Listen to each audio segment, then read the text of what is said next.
ይህም ከጭቃና ከውሃ ብቻ ተጋግሮ የሚሰራ የሃይቲዎች ኩኪስ ብስኩት ሲሆን ነገሩ እንዲህ ነው። ሰላም ውድ ቤተሰቦች፣ እነሆ ለዛሬም ወደ ተለያዩ የዓለም ክፍሎች እየዞርን እነዚህን አስገራሚ የምግብ አይነቶች እንቃኛለን። 9ኛ ፓግ።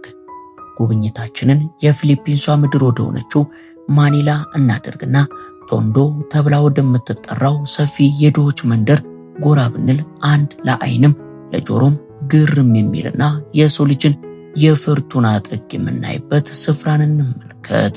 በዚህ ስፍራ ላይ በየቀኑ የብዙሃንን ጉሮሮ የሚደፍን የብዙሃንን ረሃብ የሚያስታግስ አንድ ፓግ እያሉ የሚጠሩት የአካባቢውን ሰው ቀጥ አድርጎ የያዘ ምግብ ያለ ሲሆን ታዲያ የሚያስገርመው የሰው ልጅ ምግብ መብላቱ ሳይሆን በዚህ ስፍራ ላይ የሚበላው ይህ ፓግ እያሉ የሚጠሩት ተወዳጅ ምግባቸው ከመላው የማኒላ ከተማን ተሰብስቦ የሚመጣ የቆሻሻ ክምችት ውስጥ የሚገኝ ምግብ መሆኑ ነው።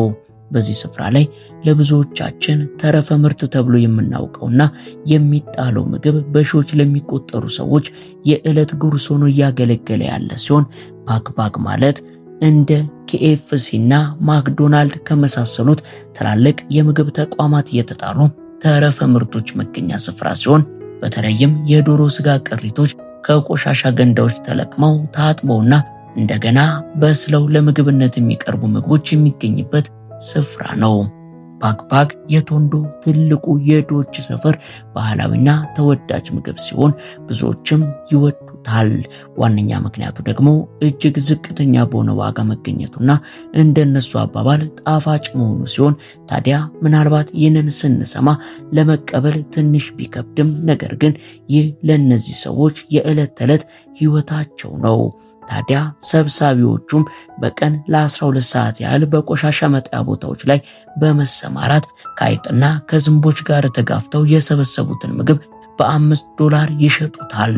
ምግቡም በተመረጡ ቦታዎች ላይ ታጥቦና በተለያዩ ቅመማ ቅመሞች በስሎ ዳግም በአነስተኛ ገንዘብ ለምግብነት እንዲውል የሚደረግ ሲሆን ምንም እንኳ ምግቡ እንግዳ ለሆነ ሰው የጤና እክል ሊያደርስ ቢችልም በተደጋጋሚ ለሚመገቡት ሰዎች ግን ሰውነታቸው ስለለመደው እንደ ኖርማል ነገር ይመለከቱታል። 8ኛ ህንድና ሊጥ። ሌላው እጅግ አስገራሚው ልምድ ደግሞ በህንድና በባንግላዴሽ በሚገኙ አንዳንድ አካባቢዎች ላይ የዳቦ ሊጥ በእግር የመርገጥና የማብኳት ልማድ ሲሆን እነዚህ ባህላዊ የዳቦ መጋገሪያዎች ዘመናዊ ማሽኖችን መግዛት ስለማይችሉ ጊዜና ጉልበት ለመቆጠብ ሰራተኞቹ ወለል ላይ የተዘረጋው ሊጥ በባዶ እግራቸው እየረገጡ ያቦኩታል። በዚህ ንጽህናው በተጓደለ የማምረቻ ክፍል ውስጥና ወለል ላይ በእግር የተቦካው ሊጥ በወጉ ተጋግሮ ለገበያ ሲቀርብ ተጠቃሚው ምኑንም ሳያውቅ ይመገቡታል። 7ኛ ህንድና የጎዳና ላይ ምግቦቿ። በአስገራሚው የጎዳና ላይ ምግቦቿ ወደምትታወቀው ህንድ ጎራ ስንል ደግሞ አስገራሚ የምግብ አሰራሮችን በየጎዳናው የምናገኝ ሲሆን ብዙዎች ንጽህናቸው የተጓደለና ለጤና ጠንቅ እንደሆኑ ሲናገሩ የተቀሩት ደግሞ ጣዕማቸው ልዩ እንደሆነ ይገልጻሉ። እነዚህ የጎዳና ላይ ምግቦችም አብዛኞቹ ሊባል በሚችል መልኩ በንጽህና ጉድለት ምክንያት ከፍተኛ አደጋዎችን ሊያስከትሉ የሚችሉ የሚነገርላቸው ሲሆን ለምሳሌ በህንድና በባንግላዴሽ አካባቢ የሚዘጋጀው ፓኒፑሪ የተባለው ተወዳጅ የጎዳና ላይ ምግብ በቅርቡ በጎብኚዎች ላይ ባስከተለው ጉዳት በርካታ ሰዎችን አስደንግጧል። አንድ ከፔሩ የመጣ ታዋቂ የማህበራዊ ሚዲያ ሰው ይህንን ምግብ እየተመገበ ቪዲዮ ቀርጾ ለዓለም ያጋራ ሲሆን ከጥቂት ሰዓታት በኋላ ግን ይህ ሰው በጠና ታሞ ሆስፒታል በመግባቱ ምክንያት የብዙዎች መነጋገሪያ ሆኖ ነበር። ብዙ ሚዲያዎችም ይህ ሰው ይህንን የጎዳና ላይ ምግብ በመመገቡ ምክንያት ለዚህ ህመም እንደተዳረገ ገልጸዋል። 6ኛ አምባስ። በሱዳን ደግሞ አምባስ የተባለው ምግብ ለሰው ልጅ ህልውና አስቸጋሪ ከሆኑ ምግቦች አንዱ ሲሆን ይህ ምግብ የሚዘጋጀው ከለውዝና ከተለያዩ ዘሮች ከሚጨመቁ የዘይት ተረፈ ምርቶችና ከውሃ ሲሆን ምንም ማራኪ ጣዕም የሌለው ይህ ምግብ በመደበኛነት ለላሞች የሚሰጥ ቢሆንም በሱዳን ያሉ ዝቅተኛ ገቢ ያላቸው ሰዎች የራብ ስሜታቸውን ለማስታገስ ከተለያዩ ነገሮች ጋር በውሃ በጥብጠው ይመገቡታል። አምስተኛ የተረፈ ምርት ዘይት። በቻይና ደግሞ ከፍሳሽ ማስወገጃዎች የሚወጣ ዘይት ወይንም ገተር ኦይል ለዶሮ ጥብስ አገልግሎት ሲውል መገኘቱ ሌላው አስደንጋጭ ክስተት ሲሆን ነገሩ እንዲህ ነው። እነዚህ ስግብግብ የምግብ አቅራቢዎች ከእንስሳት ስብ ፋብሪካዎችና ከኢንዱስትሪ ቅባት ሰሪዎች የሚወጣውን ተረፈ ምርት ዘይት በቅናሽ ዋጋ በመግዛት ለጎዳና ላይ ምግብ አቅራቢዎች መልሰው በቅናሽ በመሸጥ ዳግም ስራ ላይ የሚያውሉት ሲሆን ነጋዴዎቹም ይህንን መርዛማ ዘይት ተጠቅመው የሚጠብሱትን ዶሮ መሰል ምግቦች በሚሊዮን የሚቆጠሩ ሰዎች ምንም ሳያውቁ የሚመገቡ ሲሆን ምግቡ በከፍተኛ ሙቀት በሚበስልበት ጊዜ አንዳንድ ባክቴሪያዎች ቢሞቱም በዘይት ውስጥ የቀሩት ከባድ ማዕድናትና መርዛማ ኬሚካሎች ግን በሰውነታችን ውስጥ በመከማቸት ለከፍተኛ የጤና እክል ይዳርጋሉ። አራተኛ የሚሸተው አሳ።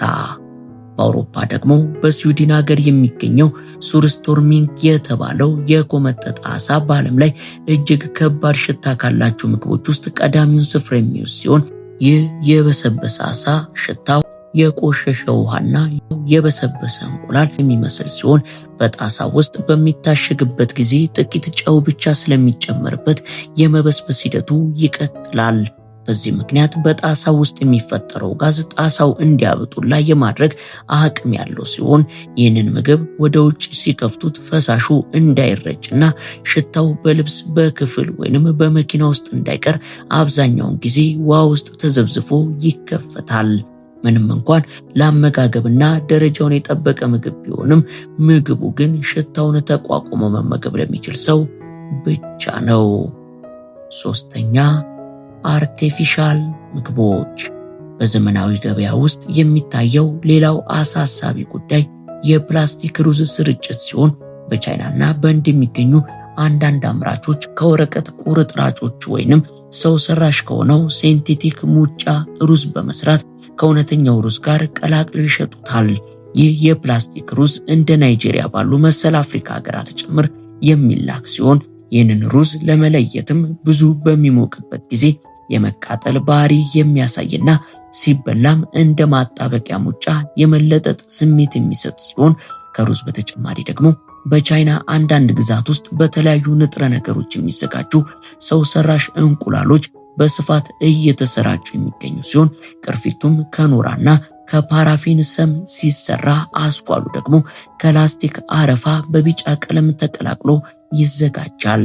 አስኳሉን ለማያያዝ የሚጠቀሙበት አልም የተባለው ንጥረ ነገር በውስጡ የያዘው መርዛማ ኬሚካል እጅግ አደገኛ ሲሆን እነዚህ እንቁላሎች ሲሰበሩ እውነተኛ ቢመስሉም ሲበስሉ ግን የሚቃጠል የፕላስቲክ ሽታና የጄል አይነት ስሜት አላቸው።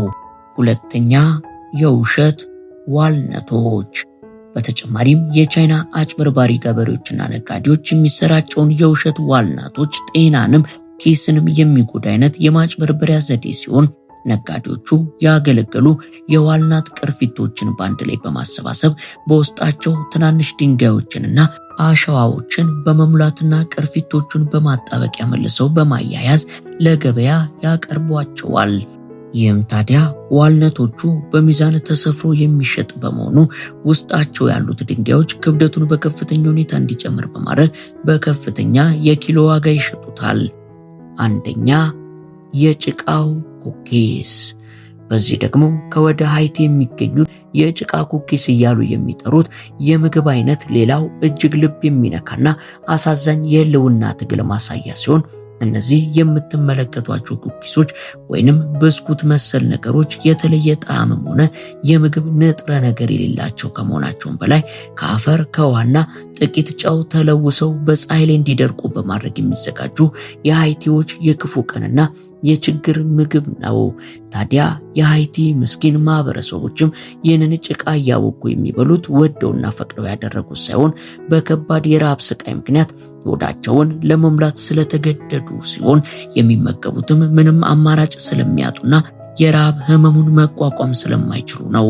ምንም እንኳን እነዚህን ኩኪሶች መመገብ ለጥርስ መጎዳት ለከባድ የአንጀት በሽታ እንዲሁም ሰውነትን መርዛማ ለሆኑ ተውሳኮች የሚያጋልጥ ቢሆንም በቀን $1 በታች በሆነ ገቢ የሚተዳደሩ በርካታ ቤተሰቦች እነዚህን በሳንቲሞች የሚሸጡ የጭቃ ኩኪሶች ለመግዛት ይገደዳሉ።